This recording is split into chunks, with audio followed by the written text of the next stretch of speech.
Hello guys, welcome to the third lecture of social and political movements. अभी तक हमने देखा है कि मूवमेंट्स क्या होते हैं और मूवमेंट्स क्यों ज़रूरी है। तो अब हमें देखना है important movements in India. India में कौन कौन से जो बड़े बड़े और इम्पॉर्टेंट मूवमेंट्स रहे हैं वो कौन कौन से हुए हैं, ठीक है, वो हमें देखना है।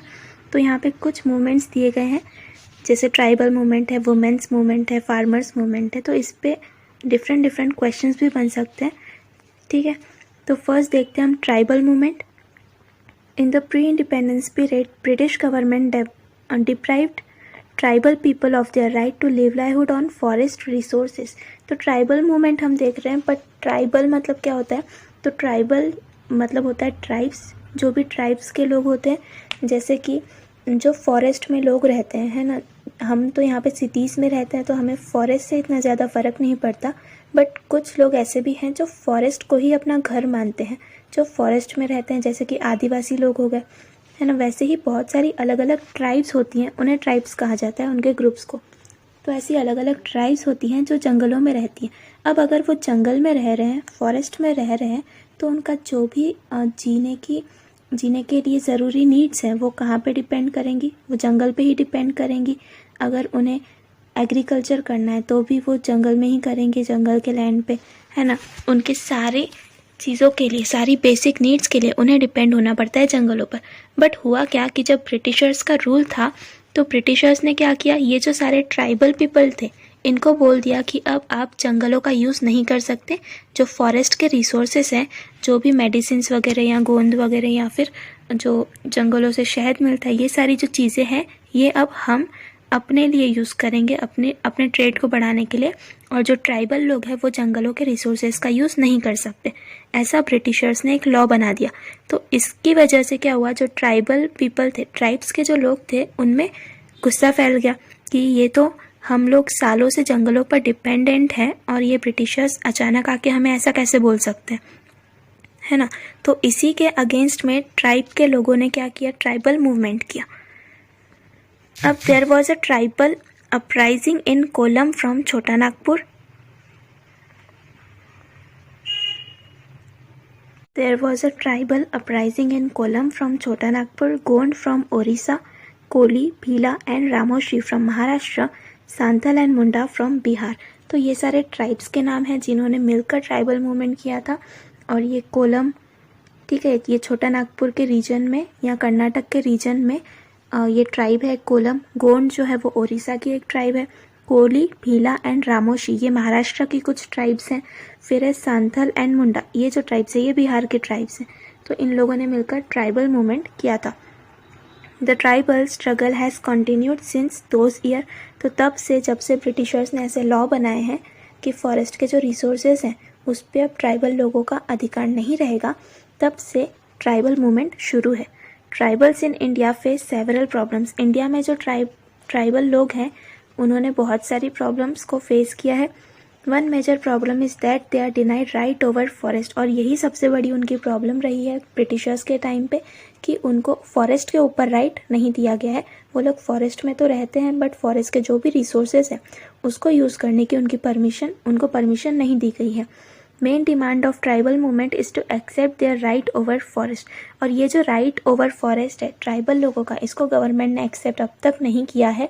लेकिन ये ट्राइबल मूवमेंट जो है ये अब तक जारी है। और ट्राइबल मूवमेंट में जो ट्राइबल लोग हैं उनका क्या कहना है कि उनको फॉरेस्ट पर राइट दे देना चाहिए, कि ये जो फॉरेस्ट का एरिया है वो पूरा ट्राइबल लोगों का है। बट हमारी गवर्नमेंट ऐसा नहीं कर सकती। They should be allowed to collect products of forest and also should have a right to cultivate on forest land. तो ये ट्राइबल लोगों की मांगे हैं कि उनको जो भी फॉरेस्ट के प्रोडक्ट्स हैं, जैसे कि लकड़ी हो गई, गोंद हो गया, या फिर जो भी मेडिसिनल प्लांट्स हैं उन पे, या फिर फॉरेस्ट का जो लैंड है वो सारी चीज़ें जो है वो उन पे अधिकार दे देना चाहिए। फॉरेस्ट के जो भी लोग हैं उन्हें फॉरेस्ट पे राइट दे देना चाहिए। और उनको ऐसा भी राइट होना चाहिए कि वो कल्टीवेट कर सके फॉरेस्ट के लैंड पे, यानी फॉरेस्ट में वो एग्रीकल्चर कर सकें, ये भी उनको देना चाहिए। तो ये था ऑल अबाउट ट्राइबल मूवमेंट। यहाँ पे आपको एक फ़ोटो दिया गया है बिरसा मुंडा। ये मुंडा ट्राइब के एक थे जिन्होंने ट्राइबल मूवमेंट को लीड किया था, ठीक है। अब हमने ये ट्राइबल मूवमेंट पढ़ा, तो आपको अगर क्वेश्चन आता है कि right a short note on tribal movement, तो आप क्या लिखोगे, आपको यही पूरा लिखना है, रटने की बिल्कुल ज़रूरत नहीं है, आपको पूरा मन से लिखना है। आप लोग लिख सकते हो कि ट्राइबल मूवमेंट क्यों शुरू हुआ, तो हमने देखा ब्रिटिशर्स ने लॉ बनाया था कि नेचुरल रिसोर्सेज पे या फॉरेस्ट के जो रिसोर्सेज है उनको ट्राइबल लोग यूज़ नहीं कर सकते, तो इसी के खिलाफ ट्राइबल लोगों ने क्या किया, मूवमेंट शुरू कर दिया। फिर आप ट्राइब्स के नाम लिख सकते हो, जैसे ये 2-3 ट्राइब आप याद कर लो, कोलम जो है वो छोटा नागपुर रीजन से, फिर गोंड ट्राइब है ओडिशा से, कोली भीला एंड रामोशी ट्राइब है महाराष्ट्र से, संथल एंड मुंडा ट्राइब कहाँ से, बिहार से। तो इन लोगों ने मिलकर ट्राइबल मूवमेंट किया। फिर उनकी मांगे क्या थी ट्राइबल लोगों की, तो हमने देखा उनको क्या क्या चाहिए, तो उनको राइट ओवर फॉरेस्ट चाहिए, फॉरेस्ट पर उनको राइट चाहिए, और right to cultivate on forest land, forest के लैंड पर वो एग्रीकल्चर कर सके, कल्टीवेशन कर सके, ये भी उनको चाहिए। और जो ट्राइबल लोग हैं उन्होंने बहुत सारी ऐसी ही प्रॉब्लम्स को फेस किया है और गवर्नमेंट से बहुत सारी मांगे की है। इतना आप 4-5 पॉइंट इस पे आराम से लिख सकते हो, ठीक है। फिर नेक्स्ट देखते हैं हम फार्मर्स मूवमेंट इन इंडिया। अब फार्मर्स का भी मूवमेंट हुआ है, हाल फिलहाल में फार्मर्स मूवमेंट चल भी रहा है। अब जितने भी फार्मर मूवमेंट होते हैं ना इंडिया में, तो इसके लिए क्या किया गया है, फार्मर मूवमेंट के लिए अपनी अपनी कुछ फार्मर्स ने या कुछ ऑर्गेनाइजेशंस है, फार्मर्स नहीं भी हो सकते उसमें, तो ऐसी बहुत सारी इंडिया में ऑर्गेनाइजेशंस बनाई गई हैं फार्मर से रिलेटेड। और ये ऑर्गेनाइजेशन करती क्या है, तो जब भी कोई फार्मर मूवमेंट होने वाला है इंडिया में, तो ये ऑर्गेनाइजेशंस फार्मर्स को हेल्प करती हैं उस मूवमेंट के दौरान। ऐसी बहुत सारी ऑर्गेनाइजेशंस हैं, उनके नाम भी आगे देखेंगे हम। Farmer movement in India is an important movement है ये इंडिया का।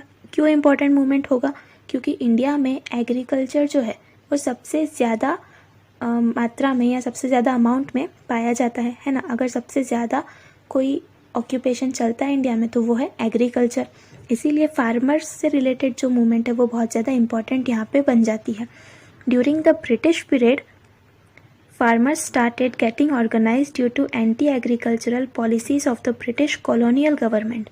अब ब्रिटिश कॉलोनियल गवर्नमेंट यानी जो ब्रिटिशर्स ने यहाँ पे इंडिया में आके कॉलोनीज बनाई थी, अपना रूल स्टैब्लिश किया था, उसे कहा गया है ब्रिटिश कॉलोनियल गवर्नमेंट। तो ब्रिटिशर्स ने क्या किया, जब ब्रिटिशर्स इंडिया में थे तो उन्होंने एंटी एग्रीकल्चरल पॉलिसीज़ बना दी। इसका मतलब एग्रीकल्चर के खिलाफ कुछ उन्होंने पॉलिसीज़ बना दी। वो पॉलिसीज़ क्या थी, जैसे फार्मर्स जो हैं अगर वो एग्रीकल्चर कर रहे हैं तो उन्हें लैंड के लिए टैक्स भरना पड़ेगा, अगर वो फर्टिलाइज़र्स यूज़ कर रहे हैं तो उसके लिए भी टैक्स भरो। तो ये टैक्स सिस्टम ना ब्रिटिशर्स के टाइम पे बहुत ही ज़्यादा हुआ करता था, बहुत ज़्यादा टैक्स वो वसूल किया करते थे। और यही जो एंटी एग्रीकल्चरल पॉलिसी थी यानी टैक्स सिस्टम था ब्रिटिशर्स का, उसी के खिलाफ इंडिया के जो फार्मर्स हैं उन्होंने मिलकर मूवमेंट किया, जिसको कहा गया farmers movement. You must be aware of farmer movements in Bardoli, Champaran and movements against revenue collection। तो ये जो बारडोली और चंपारण के मूवमेंट्स थे, जिनको बारडोली सत्याग्रह भी बोलते हैं या चंपारण्य सत्याग्रह भी बोलते हैं, तो ये जो मूवमेंट्स थे ये इसी रीज़न पे थे कि टैक्स को बढ़ाया गया था, और उसी के अगेंस्ट में फिर बारडोली प्लेस का नाम है और चंपारण भी प्लेस का नाम है। तो इन प्लेसेस पे मूवमेंट्स हुए जिनको फार्मर मूवमेंट्स या सत्याग्रह के नाम से जाना गया। और रिवेन्यू कलेक्शन के अगेंस्ट, रिवेन्यू का मतलब वही होता है टैक्स कलेक्शन के अगेंस्ट भी मूवमेंट हुए। The farmer movement were inspired by the thoughts of Mahatma Phule, justice Ranade and Mahatma Gandhi.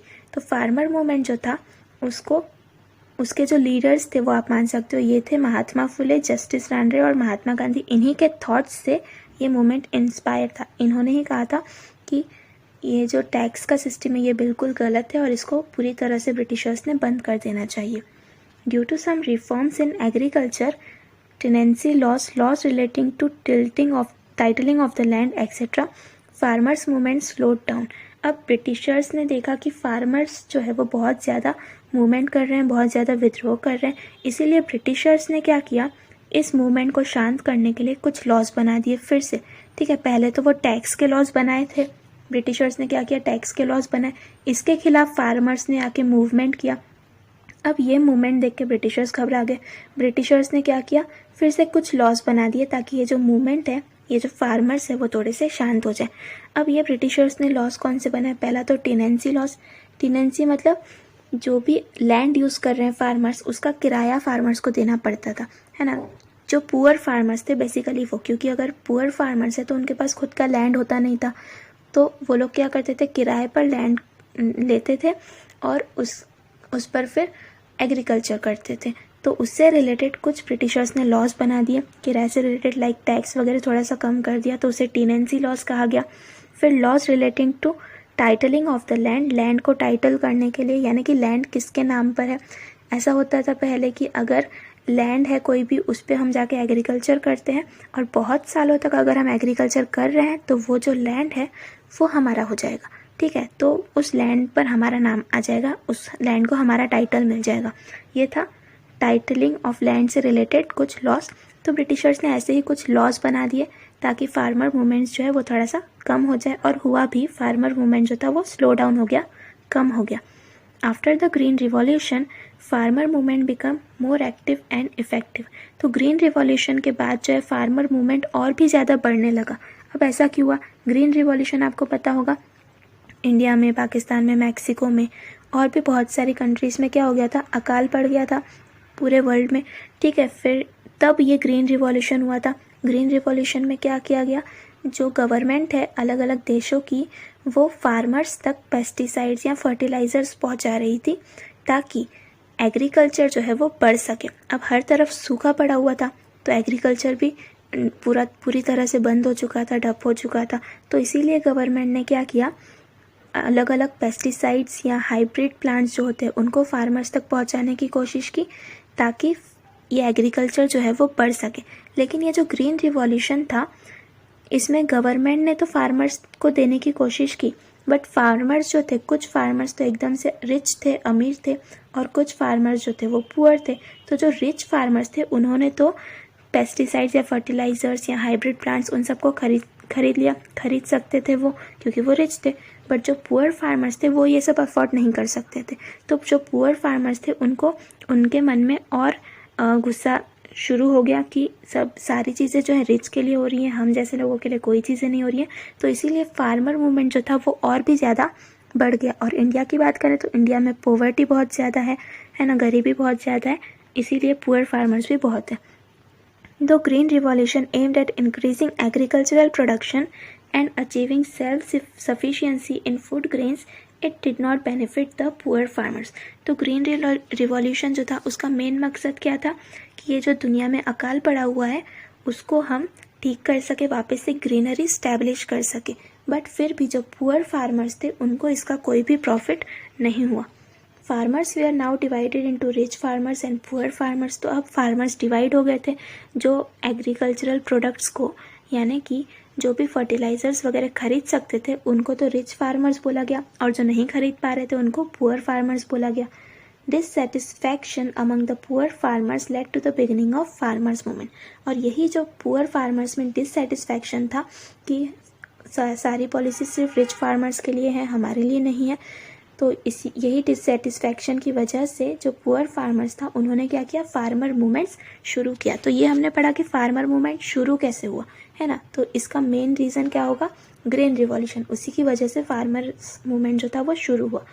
फिर appropriate price for agriculture products, agriculture to be treated as an industry, implementation of the recommendations of the Swaminathan Commission, debt relief, debt cancellation, national policy for agriculture are some of the demands of the farmer movement। अब यहाँ पे demands दी गई हैं सारी की सारी farmer movements की, जो आपको याद होनी चाहिए कि फार्मर मूवमेंट ने क्या क्या डिमांड किया। पहली डिमांड तो ये थी कि appropriate price for agricultural products, ठीक है। एग्रीकल्चरल प्रोडक्ट्स का अप्रोप्रिएट प्राइस उनको मिलना चाहिए, जो भी वो प्रोड्यूस कर रहे हैं तो मार्केट में एक अच्छा प्राइस उन्हें मिलना चाहिए। फिर agriculture to be treated as an industry, agriculture जो है उसको इंडस्ट्री की तरह ट्रीट करना चाहिए।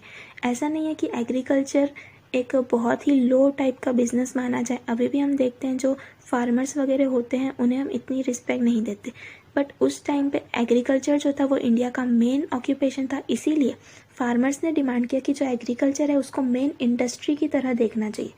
फिर implementation of the recommendations of the Swaminathan commission. अब ये जो स्वामीनाथन कमीशन थी ये एक ऑर्गेनाइजेशन था फार्मर्स के लिए, जिसने फार्मर्स से रिलेटेड कुछ मांगे की थी, जैसे कि टैक्स कम कर दो या फिर फर्टिलाइज़र्स के दाम कम कर दो, या फिर लैंड जो है वो फार्मर्स के पास अपना होना चाहिए, उसका किराया कम कर दो। ये सारी इनकी मांगे थी स्वामीनाथन कमीशन की। तो वो जो भी रिकमेंडेशन थी, मांगे थी, उनको पूरा करना ये भी फार्मर्स मूवमेंट का एक क्या बोलते डिमांड था।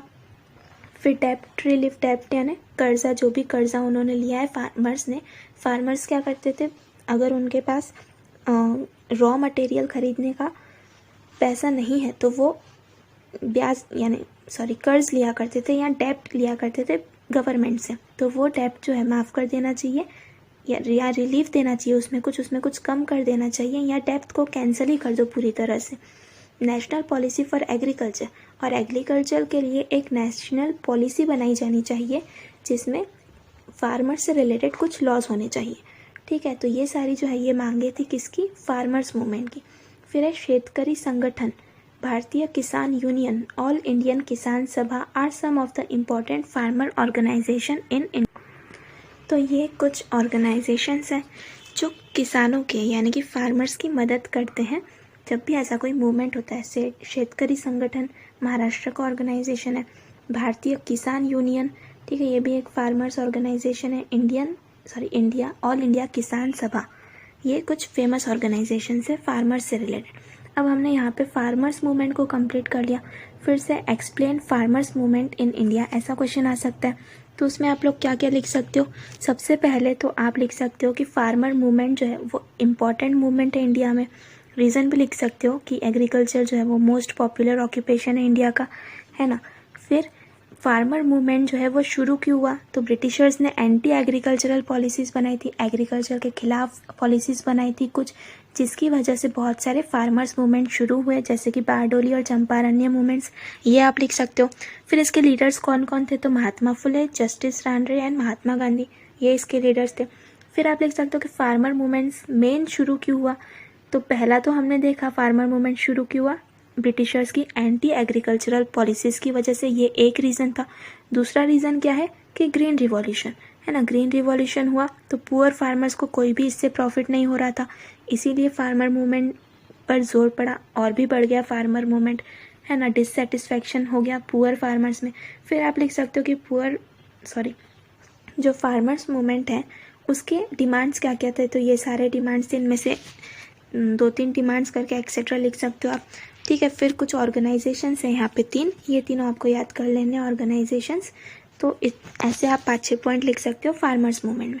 ठीक है, फिर नेक्स्ट है name the policy started by government for the welfare of farmers and landless labourers. तो जो फार्मर्स है किसान है, और जो लैंडलेस लेबरर्स है, लैंडलेस लेबरर्स यानी जो खेतों में जाके काम कर रहे हैं और उनके पास कोई भी अपना लैंड नहीं है, जो किसी और के खेत में जाके लेबर कर रहे हैं यानी वर्क कर रहे हैं, तो उनके लिए गवर्नमेंट ने क्या पॉलिसीज़ निकाली है, ये आपको उन पॉलिसीज़ का नाम लिखना है यहाँ। तो बहुत सारी पॉलिसीज़ है जो गवर्नमेंट ने बनाई है, जैसे कि नेशनल फूड सिक्योरिटी मिशन या एग्रीकल्चरल पॉलिसी, ऐसी बहुत सारी पॉलिसीज़ है जो गवर्नमेंट बनाती रहती है किसानों के वेलफेयर के लिए। फिर देखते हैं ट्रेड यूनियंस। ये ट्रेड यूनियन क्या होता है, trade union in India emerge in the background of the industrialization. तो इंडिया में जब इंडस्ट्रियलाइजेशन हुआ, इंडस्ट्रियलाइजेशन मतलब इंडिया में बहुत सारी इंडस्ट्रीज़ बनना शुरू हो गई। तो जब बहुत सारी इंडस्ट्रीज़ बनी तो इंडिया का ट्रेड भी बढ़ गया, इंडिया का व्यापार बढ़ने लगा, है ना, उसी को कहा गया इंडस्ट्रियलाइजेशन। और इंडस्ट्रियलाइजेशन की वजह से ही ट्रेड यूनियन जो था वो इंडिया में बना। ट्रेड यूनियन बेसिकली था क्या, एक ग्रुप था लोगों का। ठीक है, फिर textile industry, railway companies were established in India in the latter half of the 19th century. तो 19th सेंचुरी के आधे लेटर हाफ में यानी लास्ट के 50 ईयर्स में क्या हुआ, टेक्सटाइल इंडस्ट्री और रेलवे कंपनीज इंडिया में बनना शुरू हुई। टेक्सटाइल इंडस्ट्री मतलब होता है कपड़े की इंडस्ट्री। फिर इन 1899 railway workers went on strike for their demands. अब ये जो वर्कर्स थे उन्होंने डिमांड्स करना शुरू किया। देखिए ट्रेड यूनियन क्या था, बेसिकली जो वर्कर्स थे उनका ही ग्रुप था। इंडस्ट्रियलाइजेशन अगर बढ़ रहा है मतलब इंडस्ट्रीज़ बढ़ रही हैं इंडिया में इंडस्ट्रीज़ अगर बढ़ रही हैं तो इंडस्ट्रीज़ में काम करने के लिए वर्कर्स भी तो चाहिए, मज़दूर भी चाहिए। अब उन मज़दूरों ने मिलकर अपना एक ऑर्गेनाइजेशन बनाया जिनको ट्रेड यूनियन कहा गया। और ये एक तरह का मूवमेंट ही था। तो इन्होंने क्या किया, जो वर्कर्स थे उन्होंने अपने लिए कुछ ऐसी मांगे की जिससे जो उनके वेलफेयर से रिलेटेड थी। ठीक है। इन 1899 railway workers went on strike for their demand. 1899 में जो रेलवे के वर्कर्स थे उन्होंने स्ट्राइक किया यानी मोर्चा निकाला ऐसा कुछ, ताकि उनकी जो डिमांड्स है वो पूरी हो सके। However, the first organization for resolving the issues of workers was established in 1920.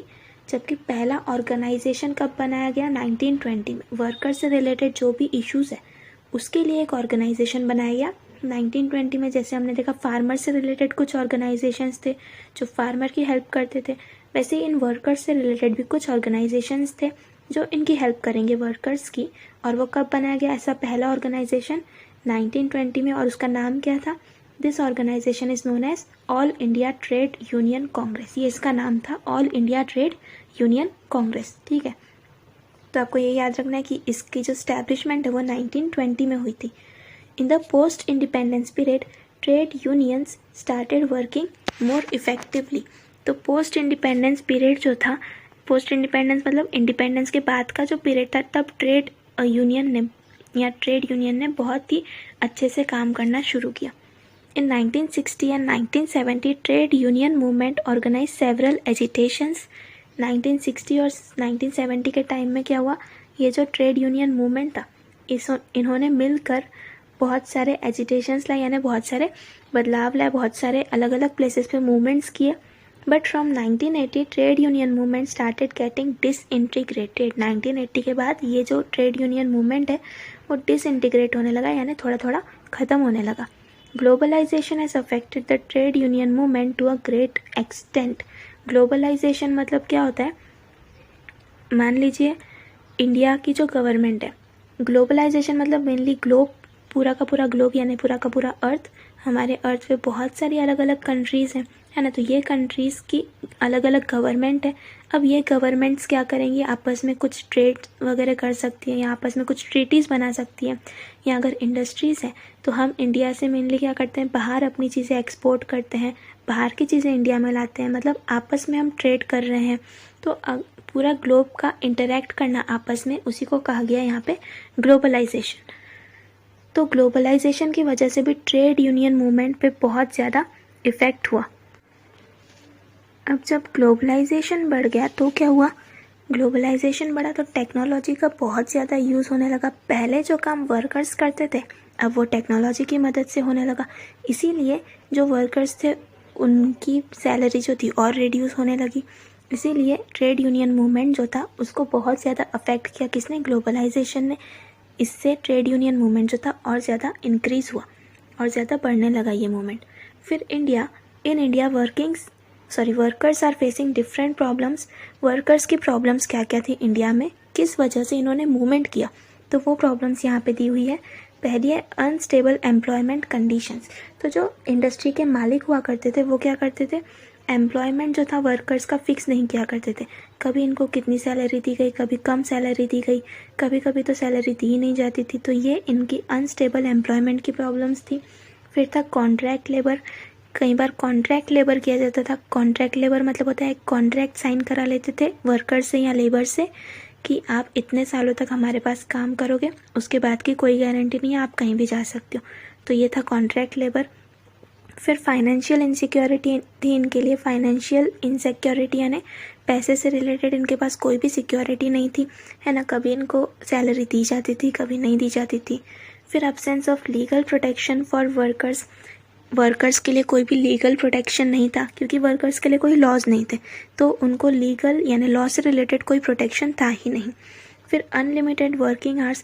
जो मालिक है वो जितनी देर तक चाहे उतनी देर तक इनसे काम करा सकते थे वर्कर्स से, इनका कोई भी फिक्स्ड टाइम नहीं था काम करने का। फिर insecurity at the work place पर इनसिक्योरिटी थी। कैसे इनसिक्योरिटी थी, क्योंकि अगर इंडस्ट्रीज़ है तो आपको पता है इंडस्ट्री में बहुत सारे हार्मफुल केमिकल्स होते हैं जिसकी वजह से कुछ की डेथ भी हो सकती है ना। उन हार्मफुल केमिकल्स की वजह से डेथ भी हो सकती है, और या फिर हेल्थ हज़ार्ड्स भी हो सकते हैं, यानी हेल्थ से रिलेटेड प्रॉब्लम्स भी हो सकती हैं। तो ये सारी जो थी ये थी प्रॉब्लम्स किसकी, ट्रेड यूनियन की। फिर नेक्स्ट देखते हैं वुमेन्स मूवमेंट। अब वुमेन्स मूवमेंट हुआ इंडिया में। In the pre independence period progressive man in the India initiated the women's movement. अब जब प्री इंडिपेंडेंस पीरियड था यानी इंडिपेंडेंस के पहले का पीरियड, तब प्रोग्रेसिव मैन ने वुमेन्स मूवमेंट शुरू किया। प्रोग्रेसिव मैन यानी जो पढ़े लिखे लोग थे, उन्होंने मिलकर वुमेन्स मूवमेंट शुरू किया। Women's movement aimed at eliminating injustice against women and ending their exploitation, help them to lead a respectful life and participate actively in social life. अब वुमेन्स मूवमेंट में क्या हुआ? वुमेन्स मूवमेंट में कहा गया कि जो वुमेन है उसके अगेंस्ट में जो भी अन्याय हो रहा है, इनजस्टिस हो रहा है, उसको ख़त्म कर देना चाहिए। उनके एक्सप्लॉयटेशन को यानी शोषण को ख़त्म कर देना चाहिए। एक्सप्लॉयटेशन मतलब अगर हम अपने यूज़ के लिए किसी और चीज़ को, किसी और पर्सन को यूज़ कर रहे हैं, इसका मतलब होता है हम उसको एक्सप्लॉयट कर रहे हैं, है ना। जैसे किसी से बहुत काम करा लेना बट उसको सैलरी ना देना, तो ये हो गया उसका एक्सप्लॉयटेशन। तो ऐसे ही वुमेन्स का एक्सप्लॉयटेशन होता था। फिर वुमेन्स को एक रिस्पेक्टफुल लाइफ मिलनी चाहिए और जो सोशल लाइफ है उसमें वो पार्टिसिपेट कर पाए, इसीलिए ये वुमेन्स मूवमेंट हुआ था। सोशल लाइफ में बहुत बार वुमेन्स को पार्टिसिपेट नहीं करने दिया जाता था। जैसे कि अगर एजुकेशन की बात है तो वो सिर्फ लड़कों को ही दी जाती थी, लड़कियों को नहीं दी जाती थी।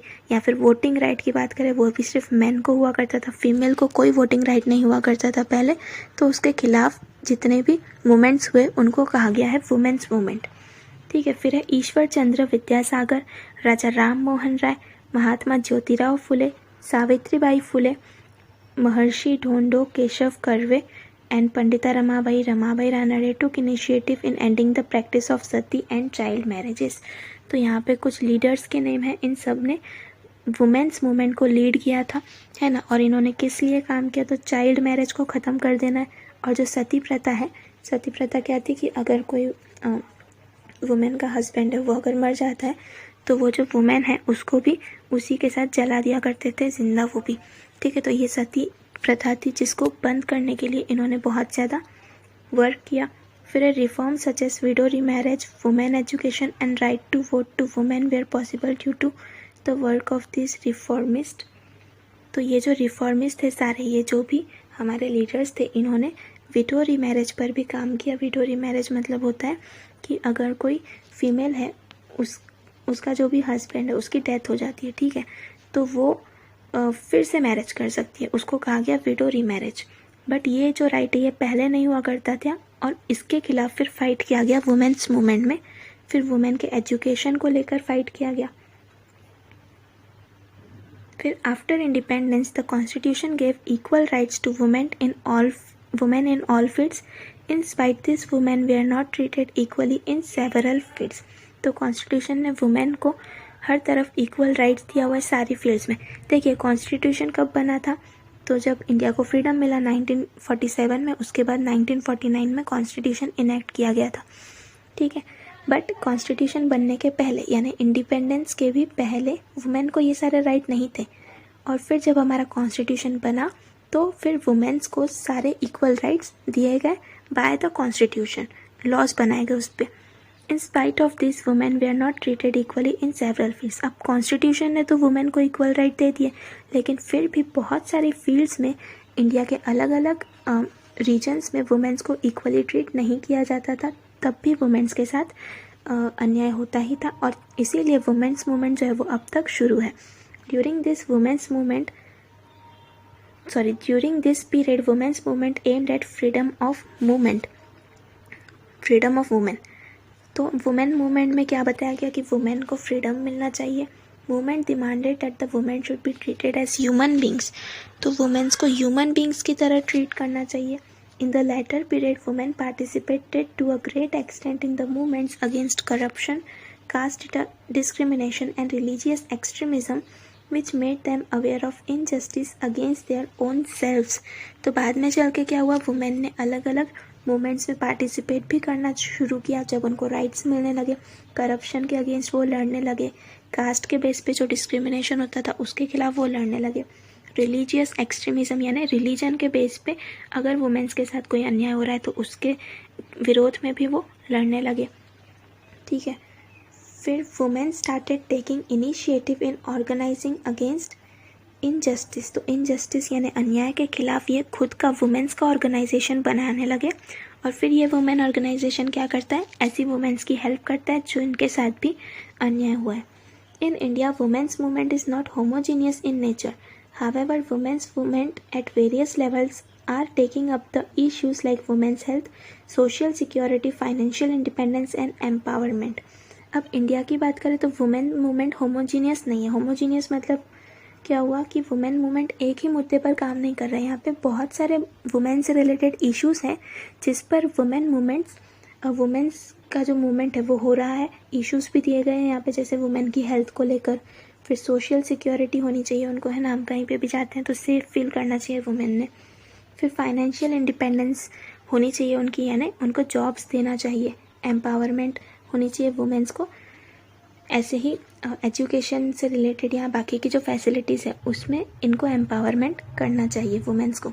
Today's women's movement face the challenge of equal education for women and giving women a status and prestige as human beings. तो आज की जो वुमेन है उनको इक्वल एजुकेशन देना चाहिए, जैसा कि मैन को मिल रहा है वैसे ही वुमेन को देना चाहिए, और इक्वल स्टेटस देना चाहिए, इक्वल रिस्पेक्ट उनको देना चाहिए सोसाइटी में ह्यूमन बींग्स की तरह, ठीक है, जैसे बाकी लोगों को मिल रही। तो ये था हमारा वुमेन्स मूवमेंट, बहुत ही ईजी था वुमेन्स मूवमेंट। आप लोग बिल्कुल, आपको बस लीडर्स याद करने हैं, जो भी लीडर्स थे आपको 2-3 लीडर्स याद कर लेने हैं कि इन्होंने वुमेन्स मूवमेंट में पार्टिसिपेट किया था, और बाकी का सब आप लोग लिख सकते हो।